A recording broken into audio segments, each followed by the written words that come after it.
एक बार की बात है, एक रहस्यमय जंगल में एक बहुत डरावनी चुड़ैल रहा करती थी, जिसके पास ढेर सारी शक्तियां थी। वो अपने जादू से कुछ भी कर सकती थी। जंगल के किनारे बसे एक छोटे से गांव में रहने वाले लोग उस चुड़ैल से बहुत डरते थे। चुड़ैल हर रात को जंगल में घूमती थी और अपनी डरावनी आवाज में गाना गाया करती थी, जिसे सुनकर गांव के लोग डर जाया करते थे। कुछ लोगों ने मिलकर एक तांत्रिक को गांव में बुलाया था।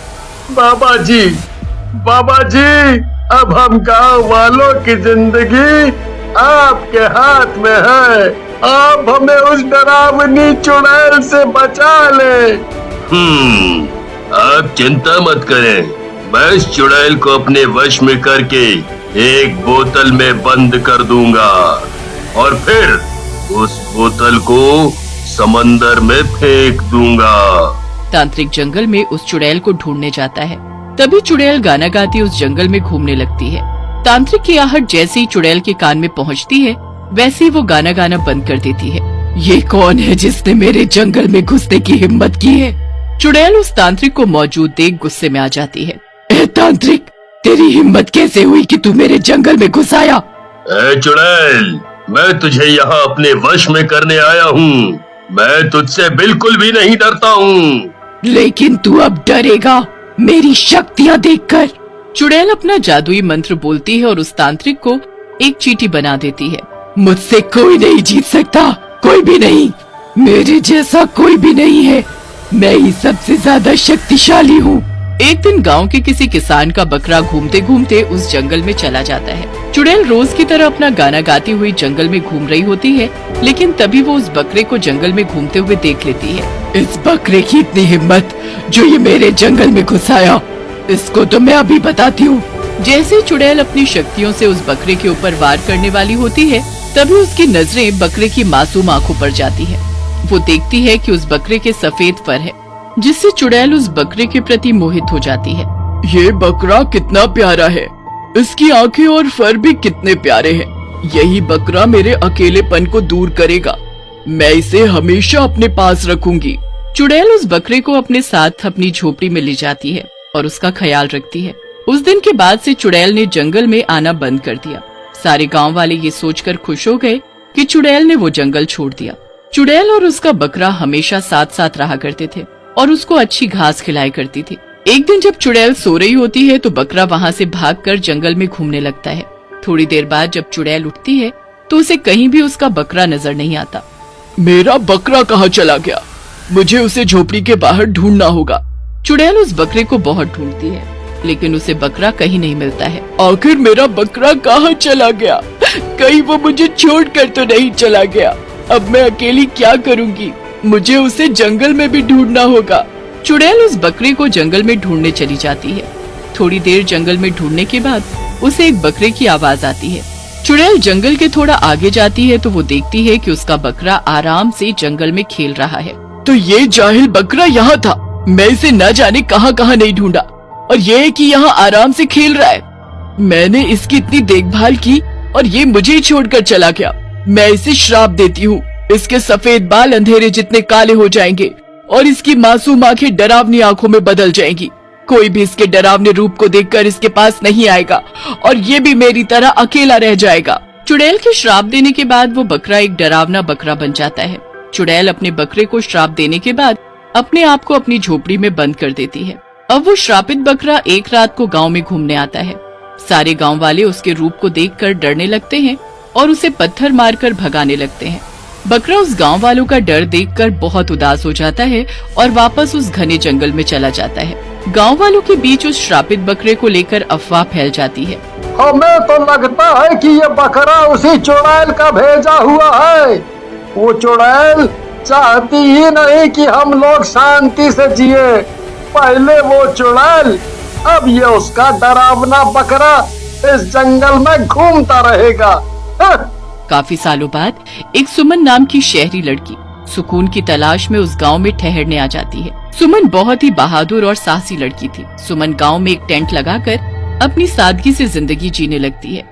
एक रात जब सुमन अपने टेंट के बाहर ठंडी हवा के मजे ले रही थी तो उसका ध्यान उस घने जंगल की तरफ चला जाता है। उसे वहाँ कुछ चमकता हुआ नजर आता है। अरे, ये जंगल में वो क्या चमक रहा है? कहीं यहाँ भेड़िया तो नहीं है? इसका पता मैं कल गांव के लोगों से करूंगी। अभी मैं जल्दी सो जा। सुमन सुबह जल्दी उठकर गांव वालों से पूछताछ करने निकल जाती है। नमस्ते अंकल जी, मैं आपके आशीर्वाद से बिल्कुल ठीक। अंकल जी, मुझे आपसे एक बात पूछनी थी। अंकल, ये गांव के पास वाले उस घने जंगल में क्या है? मैंने कल रात को वहाँ कुछ चमकता हुआ देखा था, वो क्या था? बेटा, उस जंगल में कभी मत जाना। वहाँ एक बहुत डरावना श्रापित बकरा रहता है। माना जाता है कि उस जंगल में एक चुड़ैल रहा करती थी, जिससे सभी गांव वाले डरते थे। एक दिन वो चुड़ैल उस जंगल को छोड़ के चली गई, पर अपने पीछे एक श्रापित बकरे को भेज दिया। अब हर रात वो डरावना श्रापित बकरा आता है। तुम वहाँ नहीं जाना, नहीं तो वो तुम्हें खा जाएगा। सुमन को उस गांव वाले की बात अजीब लगती है, क्योंकि उसे श्राप, चुड़ैल और जादू वाली चीजों पर विश्वास नहीं था। फिर वो उस गांव वाले की बात सुनकर वापस अपने टेंट में आ जाती है। सुमन पूरे दिन उस गांव वाले की बातों के बारे में सोचती रहती है। मुझे उस गांव वाले की बात सुनकर जिज्ञासा उठ रही है। मुझे एक बार एक रात को उस जंगल में जाकर देखना होगा कि आखिर उस जंगल में है क्या। अगली रात को सुमन अपने हाथ में टॉर्च लिए उस जंगल में तलाश करने चली जाती है। आज तो मैं देख कर रहूंगी कि वो चमकदार चीज थी क्या। उस सुनसान जंगल में थोड़ी देर चलने के बाद सुमन को अपने पीछे से एक बकरे की आवाज सुनाई देती है, जिसे सुनकर वो डर जाती है। अपने हाथ से टॉर्च को गिरा देती है। ये क्या था? इतनी रात को बकरा यहाँ इस जंगल में क्या कर रहा है? सुमन पीछे मुड़कर देखती है और उसे वही चमकती हुई चीज दिखाई देती है। सुमन के डर के मारे सांस गहरी होती जाती है, लेकिन वो साहस दिखाती है और जमीन पर गिरी हुई अपनी टॉर्च को हाथ में उठाकर देखती है कि वहाँ कौन है। कौन है वहाँ? मेरे सामने आओ। सुमन अपने कदम थोड़े आगे बढ़ाती है और अपने सामने एक डरावना बकरा देखकर बहुत डर जाती है। ये तो वही डरावना बकरा है जिसके बारे में वो अंकल बता रहे थे। सुमन फिर से साहस जुटाती है और उस बकरे के पास जाती है। सुमन अपना हाथ बढ़ाती है और बकरे के फर पर प्यार से हाथ फेरने लगती है। तुम चिंता मत करो, मैं तुम्हें कोई हानि नहीं पहुंचाऊंगी। तुम मुझे अपना दोस्त समझो। बकरा सुमन की आंखों में उसके लिए दया देखकर उसके पास आकर बैठ जाता है। क्या तुम वही श्रापित बकरे हो जिसे चुड़ैल ने श्राप दिया था? मैं वही श्रापित और डरावना बदसूरत बकरा हूँ जिसे चुड़ैल ने श्राप दिया था। मैं चुड़ैल का सबसे प्यारा बकरा हुआ करता था। चुड़ैल मेरा बहुत ध्यान रखती थी। एक दिन जब चुड़ैल सो रही थी तो मैं यहाँ जंगल में थोड़ी देर घूमने आ गया था।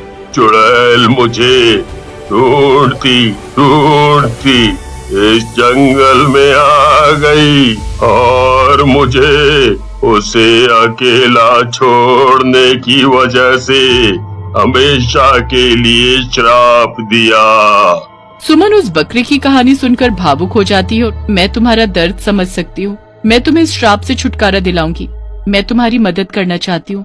बस तुम मुझे चुड़ैल के घर तक का रास्ता बताते जाओ। क्या तुम चलोगे मेरे साथ? बकरा सुमन की बात मान लेता है। उसके साथ चुड़ैल को मिलने चला जाता है। भोर की पहली किरण के साथ वो और बकरा जंगल के बीचों बीच बूढ़ी चुड़ैल की झोपड़ी को खोजने के लिए यात्रा पर निकल पड़े। सुमन और बकरे की यात्रा बिल्कुल भी आसान नहीं थी। उन्हें जंगल में बहुत सी कठिनाइयों का सामना करना पड़ा, लेकिन इस पूरी कठिनाई भरी यात्रा में सुमन बकरे के साथ और बकरा सुमन के साथ खड़ा रहा। आखिरकार कई दिनों की खोज के बाद वे चुड़ैल की कुटिया पर पहुँचे। चुड़ैल की कुटिया के आगे वो बकरा जोर जोर से आवाजें लगाने लगा। बकरे की आवाज सुनकर चुड़ैल खुश होकर अपनी कुटिया का दरवाजा खोल देती है। मेरा बकरा, मुझे माफ कर दे। मैंने तेरे साथ बहुत बुरा किया, मुझे माफ कर दे। अब मैं तुझे कभी अपने से दूर नहीं करूंगी। आपका बहुत बहुत शुक्रिया। मैं इतने सालों तक इस कुटिया में बंद अकेले बिना अपने बकरे के कैसे रही हूँ, वो मैं सिर्फ मैं ही जानती हूँ। आपका मेरे बकरे को यहाँ लाने के लिए बहुत बहुत शुक्रिया। आपका ये हृदय परिवर्तन देखकर मैं बहुत खुश हूँ। अब मैं चाहती हूँ कि आप इस बकरे को श्राप से मुक्ति दिला दें। चुड़ैल जैसे ही अपना श्राप को मिटाने वाला मंत्र उस बकरे पर फेरती है, वैसे ही बकरा अपने पहले जैसे रूप में आ जाता है। वो फिर से एक सुंदर सफेद और मासूम आंखों वाला बकरा बन जाता है। उस दिन के बाद चुड़ैल, बकरा और सुमन सब खुशी खुशी रहने